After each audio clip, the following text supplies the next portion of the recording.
disorder in the last few years, and the health departments of the state governments as well as the central government have been taking several measures to prevent diabetes. But on the other hand, private sector players have also pitched in. Nowadays, you can see a large number of diabetes clinics which have sprung up all over the metro cities. In the special edition on Bangalore, today we have a very special guest who has been a practicing diabetologist in Bangalore, Dr Dinesh Kamath, who has also been involved in several public awareness campaigns. Thank you so much, Doctor, for being with us. Thank you. To begin with, let me ask you, what is the prevalence of diabetes in Bangalore, according to you? From my practice for the last 25 years, I've been seeing steadily the incidence of diabetes is increasing. May not be exact statistics, but I can roughly tell you that it should be anywhere between 10 to 15% in type 2 diabetes, especially Total population. of the total population. Which means 1 out of 10. 1 out of 10, in which definitely, as in Bangalore, all over the world, almost half of them are not diagnosed. Okay. 1/3 to 1/2 is not diagnosed. Okay. Okay. And is there any particular survey that or which shows that males and females are differently affected? Not really. Not really. Actually, not So really. your patients are all mostly 50-50. Almost 50-50. And how about youngsters getting type 2? Yeah, that is the real change what we are seeing in the last 10-15 years. Initially, when I started my practice, most of my patients were 50 plus. That was, I'm talking in 90s and 1995. But of late, I'm seeing more and more younger generation getting type 2 diabetes, which almost is starting from the age of 15-20. The prevalence rate is becoming definitely more in the age group of 30 to 40. Very alarming. Yesterday when we were talking to another diabetologist from Bangalore, she was saying that the number of type 1 diabetics also have risen alarmingly. Do you also see that kind of growth in number type 1? Because she says at least 10 new patients come. New patients does not mean they are newly diagnosed, but from some other diabetologist we shift and come. But at least 10 patients every month. Maybe in a tertiary referral centers we could comment about it. Because in our centers we don't see much of type 1. So I really can't comment on increased incidence of type 1. In a referral centers, definitely what happens, they are referred from different places. Absolutely. So maybe they are seeing a little more incidence. But according to me, not as much as type 2. Type 2 has definitely risen, yeah. And I guess it's type 1 would be not more than 1% of the total. Yeah, sure. Right? Almost same. Yeah. Okay. Now, the most important question that many people would love to know, especially in a metro city like Bangalore, where the cost of living is very high, is how do poor people manage to control the diabetes as well as manage the diabetes? Really difficult situation for poor people. But really, they are getting help from government institutions, especially state government hospitals or ESI centers, which I see some of my patients who go there for investigations, go there for medicines, and then come here for consultation. That is a via media for them rather than getting the whole service done in the government. I don't blame the government because the workload is too high there. They cannot cater to all the diabetic people. Okay. But at least they are doing a good service by doing regular checkups. They are getting all the diabetics investigated totally to their extent possible. Okay. And these people who don't have total relief or don't have total control of their sugars, then definitely they come to us also and take our opinion. So no doubt government is doing, probably it is not enough. No. The awareness. Okay, and how do poor people actually approach in Bangalore? What's the best way to get, if not free, at least low-cost medicines? Yeah, I know. Definitely there are a lot of avenues here in Bangalore. One is, at least they should be given an opportunity to get their sugars checked freely. Now, a lot of people are doing it, both at government level as well as private levels also. There are so many free camps. Almost we can see in papers that every week there is a free camp going on anywhere in Bangalore. Sure. Either in a park or in a Lions Club or in some private sector places. So they can definitely utilize those places to get their sugars checked. That's not a problem at all now.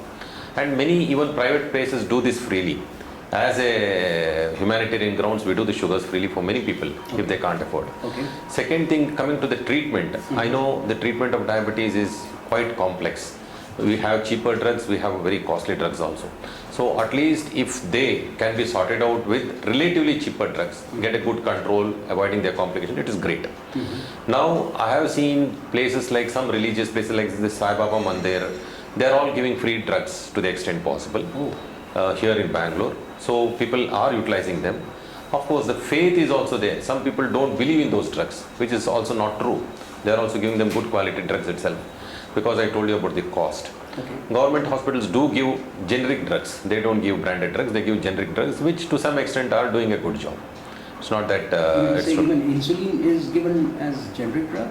No, insulin, I'm not very sure whether they're giving free insulin in government hospitals. Okay. What government hospitals, at least to the extent I knew, they used to call the people to the hospital, take injections and go, so that they don't give them to take it at home. Okay. So they at least make sure that it is used properly. Yeah. People come and take it in the hospital. Very true. So there, all types of insulins were available. Two issues here, doctor. One is about, when it comes to preservation of insulin, to preserve it is also an issue. So, Yeah. Especially for the poor people, we met an NGO in Pune which said that along with insulin, we also have to talk about Sure. how to use earthen pots to preserve insulin. I know. Especially because the temperature can go up to 40 degrees. Yeah. So that can destroy the insulin. I know. So that's one part of the story, and the other part of the story is about poor diabetics. Is how do they manage long-term issues or diabetes-related complications? I know. I think a lot of education is required, because they are literally not aware of all these long-term complications. They only see day-to-day affairs, because they know they live for day-to-day. That, I guess, is the most dangerous part of it. Most dangerous. There is no pain, no discomfort. I know. Nothing. They can easily slip into complications, and they hit very hard. Complications hit very hard to poor people, what I see. So at least along with the free check of blood sugars, if there is an avenue to give more awareness about the complications and a regular follow-up. So again, what happens to diabetic people, once they see a diagnosis is made, sugars are done, treatment is taken, they feel the end of it. They really don't know that they have to come for regular checkups. And I have seen patients coming after 2 years, 3 years, taking the same medicines. They come with some complication and then they get aware that, oh, I had to check my sugars, I didn't know.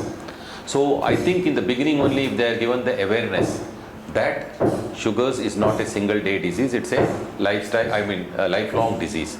So it has to be monitored, looked for complications and treated accordingly. If this message is given to poor people, should not really be difficult, because more prevention, less complications. So they can prevent complications in those people also.